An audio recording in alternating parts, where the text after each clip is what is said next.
Welcome to Not Milk Never Milk. Subscribe if you're lactose intolerant. You start by verifying prerequisites. Make sure your data model has relationships and unique keys so filters propagate. This matters for synchronized behavior. Next, add a navigation button or a bookmark right away on the page you'll leave from.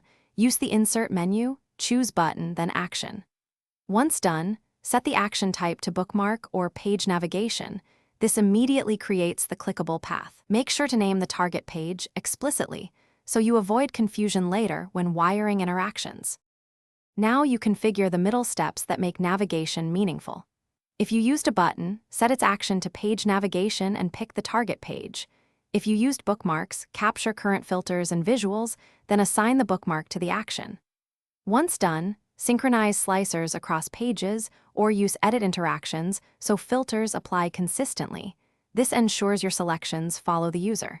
Make sure the visuals share the same key fields, because mismatched keys break propagation and lead to empty results.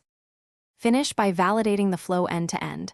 Publish or use view mode, then click each navigation element to confirm the target page loads with expected filters. Once done, test in Power BI Service 2, since behavior can differ. Finally, add tooltip context or back buttons so users can return easily. If things go wrong, check relationships, ensure bookmarks captured current filter states, and verify each action points to the correct page. This single check usually resolves most navigation. Thanks for watching. If this was helpful, leave a like and consider subscribing. See you next time.